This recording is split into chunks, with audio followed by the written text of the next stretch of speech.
तो लीजिए दोस्तों, एक सीएम पद देकर नीतीश से बीजेपी ने छीन लिया सब कुछ। छीना गृह विभाग, सम्राट की एंट्री, शाह का खेल हो गया शुरू। मलाईदार मंत्रालय बीजेपी के पास, जेडीयू के हाथ।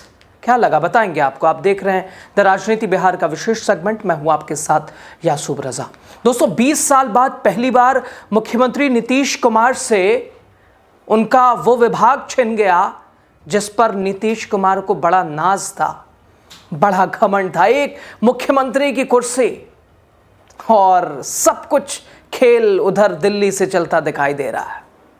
गृह मंत्रालय 2005 से नीतीश कुमार के पास ही रहा, लेकिन अब वही सम्राट चौधरी, जिन्हें अमित शाह साहब बड़ा बनाने का वादा करके गए थे, अब वादा वो पूरा करने की कोशिश में भी लग गए हैं।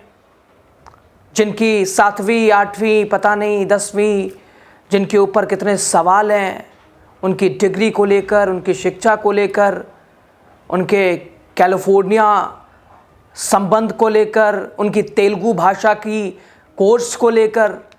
लेकिन अब साहब संभालेंगे गृह मंत्रालय, सब कुछ। शपथ ग्रहण के ठीक एक दिन बाद हुई विभागों की यह नई बंटवारा, इस लिस्ट ने राज्य की राजनीति में नई हलचल पैदा कर दी है, कई सवाल छोड़ दिए हैं। क्योंकि अब कानून व्यवस्था, पुलिस प्रशासन, आंतरिक सुरक्षा जैसे बड़े फैसले सीधे भारतीय जनता पार्टी के टेबल पर जाएंगे और उसे सम्राट चौधरी डील करेंगे, उसे सम्राट चौधरी उसे हल करेंगे। क्या ये बदलाव सिर्फ मंत्रालयों के फेरबदल का है या फिर बिहार में सत्ता संतुलन का पूरा समीकरण अब बदलने वाला है? दोस्तों, मुख्यमंत्री नीतीश कुमार के शपथ ग्रहण के एक दिन बाद यानी शुक्रवार को, आज 21 नवंबर को, बिहार सरकार में विभागों का बंटवारा हो गया है। नई कैबिनेट में सबसे अहम गृह विभाग, जो कि मुख्यमंत्री नीतीश कुमार के पास रहा है, और इस बार भी कहा जा रहा था कि इस विभाग से नीतीश कुमार कॉम्प्रोमाइज नहीं कर सकते, भले ही अगर स्पीकर का पद हो वो बीजेपी को दे देंगे। इसके अलावा डिप्टी सीएम बीजेपी का है ही है, लेकिन शायद मुख्यमंत्री की कुर्सी नीतीश कुमार को रिकॉर्ड भी बनाना है। तो नीतीश कुमार ने कहा होगा, ठीक है कोई बात नहीं, मुख्यमंत्री तो हम ही होंगे, बाकी जो करना हो आप कर लो। और वो होता दिखाई दे रहा है। दोस्तों, नई कैबिनेट में सबसे अहम गृह विभाग डिप्टी सीएम सम्राट सर के पास चला गया है। जी हाँ, आप भी सम्राट सर डालने की आदत डालिए। सम्राट चौधरी मत बोलिए, सम्राट सर, जो कि बड़ा आदमी बनने की शुरुआत हो गई है। शाह साहब वादा काश जैसे केंद्र सरकार में अहम भूमिका निभा रहे हैं।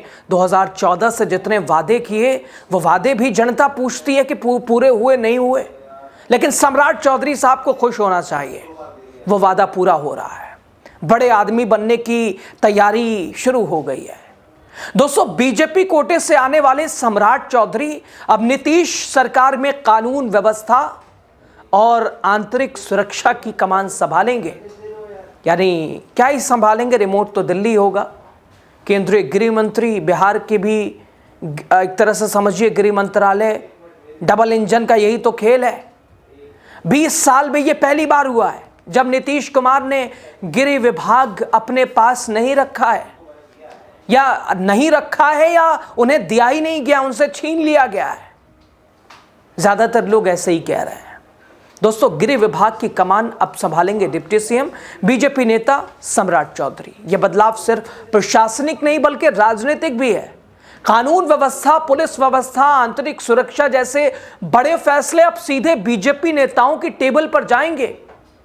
विश्लेषक, विशेषज्ञ वो मान रहे हैं कि गृह मंत्रालय का स्थानांतरण बिहार की सत्ता संरचना में बीजेपी की बढ़ती पकड़ का संकेत है, बीजेपी के सपने पूरे करने का संकेत है।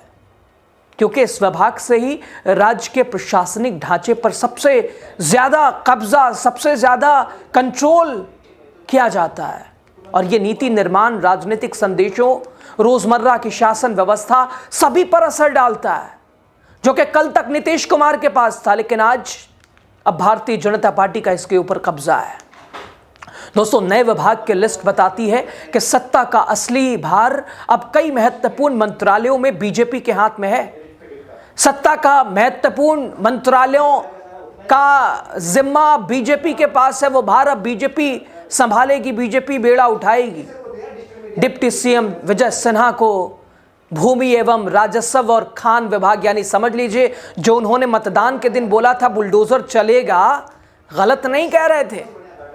विजय सिन्हा भूमि एवं राजस्व खान विभाग, बुलडोजर शायद रहेगी उनके कब्जे में। उधर विजेंद्र गुप्ता, जिन्हें वित्त, वाणिज्य और इसके अलावा ऊर्जा जैसी भारी भरकम मंत्रालय, मंगल पांडे, पिछली बार कितने सवाल उठे साहब, बिहार की स्वास्थ्य व्यवस्था चरमराई है, लेकिन कहाँ मंगलमय। यहाँ एक बार फिर बिहार में स्वास्थ्य मंत्री मंगल पांडे। इसके अलावा दोस्तों रामकृपाल यादव को महत्वपूर्ण मंत्रालय, कृषि मंत्रालय, जो किसान, खाद्य सुरक्षा और ग्रामीण अर्थव्यवस्था पर सीधे असर डालता है, रामकृपाल यादव के हिस्से में। जेडीयू के हिस्से में वो मंत्रालय हालांकि कम नहीं आंक सकते, छोटा नहीं कह सकते, लेकिन जो जो महत्वपूर्ण था, जो जो भारी भरकम मंत्रालय था, बीजेपी का शाह साहब का कब्जा उस पर दिखाई दे रहा है। जेडीयू के हिस्से में जल संसाधन, ग्रामीण कार्य, ग्रामीण विकास, भवन निर्माण, और उधर लोजपा आर को गन्ना उद्योग और लोक स्वास्थ्य अभियंत्रण, हमको लघु जल संसाधन, और इसके अलावा उपेंद्र कुशवाहा जिन्होंने अपने बेटे को मंत्री बना दिया, उनके पार्टी को भी पंचायती राज की जिम्मेदारी दी गई है। दोस्तों नीतीश कुमार 2005 से अब तक बिहार के सबसे लंबे समय तक मुख्यमंत्री पद पर रहने वाले नेताओं में शामिल हो चुके हैं। ये टर्म पूरा कर लेते हैं तो वो देश के सबसे सर्वश्रेष्ठ नंबर पे पहुंच जाएंगे। सबसे लंबा कार्यकाल, सबसे ज्यादा दिन तक सीएम रहने का रिकॉर्ड उनके नाम हो जाएगा।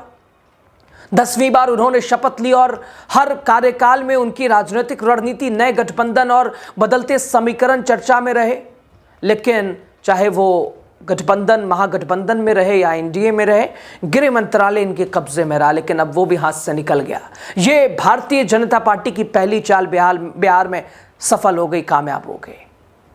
उनकी इस नई सरकार में सबसे बड़ा सवाल यही है कि सत्ता का संतुलन पहले की तुलना में क्या बदल जाएगा? क्या नीतीश कुमार की भूमिका जैसी बताई गई, जैसी आंकी गई, क्या महज नाम की रह जाएगी? नई कैबिनेट बन चुकी है, विभाग बढ़ चुके हैं। नजरें इस बात पर हैं कि बिहार की राजनीतिक साझेदारी कैसे काम करती है और क्या ये नया सत्ता संतुलन बिहार में स्थिरता और बेहतर प्रशासन ला पाएगा? गृह मंत्रालय का 20 साल बाद बदला ठिकाना बिहार की राजनीति में क्या कुछ बदलाव लाएगा, नया संदेश देगा या दे रहा है? अब जनता और विपक्ष दोनों इंतजार कर रहे हैं कि इस बदलाव के नतीजे क्या निकलते हैं, इस बदलाव से होगा क्या। बिहार की जनता तो चाहती है बिहार बदले, शिक्षा, स्वास्थ्य, रोजगार, महंगाई, पलायन, इस पर काम हो। या तो उधर का मंत्री पद इधर, मंत्रालय इधर उधर जाता रहे और आपका तालमेल बनता रहे, बिहार वहीं का वहीं रहे। ऐसा तो नहीं चाहिए साहब। बदल तो गए समीकरण, बदल तो गए मंत्रालय, लेकिन भाई लोगों के हालात भी तो बदलने चाहिए। आप अब 25वें साल यानी समझ 20 साल शासन करने के बाद अब आगे बढ़ते दिखाई दे रहे हैं, यानी सिल्वर जुबली जिसे कहते हैं, उस सरकार की अब शुरुआत हो गई है। उधर लोजपा आर और गन्ना उद्योग विभाग और लोक स्वास्थ्य अभियंत्रण विभाग लोजपा आर को सौंपा गया है। हम पार्टी को लघु जल संसाधन विभाग की जिम्मेदारी दी गई है। आरएलएम को पंचायती राज विभाग दिया गया। दोस्तों मिला जुलाकर सबसे महत्वपूर्ण और चर्चा का विषय यही है कि नीतीश कुमार से होम मिनिस्ट्री ली गई है या छीनी गई है। खैर दोस्तों, बिहार में एनडीए की नई सरकार का गठन हो चुका है। नीतीश कुमार ने 10वीं बार बिहार के मुख्यमंत्री के रूप में शपथ ग्रहण कर ली है। नीतीश ने पहली बार नवंबर 2005 में मुख्यमंत्री पद की शपथ ली थी। इसके बाद उन्होंने 2010 में, 2015 में तो 2 बार शपथ ली थी, 2017 में 1 बार ली, 2020 में 1 बार ली, 2022 में भी 2 बार शपथ ली थी, 2024 में शपथ ली थी। अब उन्होंने एक तरह से बिहार के मुख्यमंत्री के रूप में अपने 10वें कार्यकाल की शुरुआत कर दी है। वो बिहार के अब तक के सबसे लंबे वक्त तक रहने वाले मुख्यमंत्री में गिने जा रहे हैं। बिहार की नई तस्वीर अब बिल्कुल साफ है। गृह मंत्रालय से लेकर वित्त, ऊर्जा, स्वास्थ्य और कृषि, कई अहम विभाग बीजेपी के कब्जे में है। जेडीयू के पास भी अपने क्षेत्रीय और बुनियादी ढांचे से जुड़े बड़े मंत्रालय हैं, लेकिन सत्ता संतुलन जिस दिशा में खिसका है, जिसने पूरे राजनीतिक माहौल में नए सवाल खड़े कर दिए हैं। 20 साल के बाद गृह विभाग का बदला ठिकाना सिर्फ एक प्रशासनिक फैसला नहीं, बल्कि ये उस राजनीतिक यात्रा का हिस्सा है जिसमें नीतीश कुमार ने कई बार समीकरण बदले, गठबंधन बदले, सत्ता की नई परिभाषा लिखी। अब जब वो अपने 10वें कार्यकाल की शुरुआत कर रहे हैं, बिहार की राजनीति में एक नए मोड़ पर लाकर बिहार की राजनीति को खड़ा कर दिया है। अगले कुछ महीनों में तय ये होगा कि भाजपा जेडीयू की ये साझेदारी सिर्फ विभागों का बंटवारा भर है या फिर बिहार के प्रशासनिक ढांचों में कोई बड़ा बदलाव लेकर आएगी। बिहार बदलेगा या नहीं बदलेगा? मंत्रालय तो बदल गए, इधर के उधर चले गए, उधर के इधर आ गए। बिहार की हालत बदलनी चाहिए, लोग ये कह रहे हैं। लोगों की चिंता इस तरफ है। खैर, आप क्या कहते हैं, आप क्या समझते हैं, बताइए कमेंट कीजिए। आपकी राय ज़्यादा ज़रूरी है दोस्तों। लास्ट तक बने रहे, वीडियो शेयर कीजिए, चैनल द राजनीति बिहार को सब्सक्राइब कीजिए, पेज को शेयर कीजिए। शुक्रिया।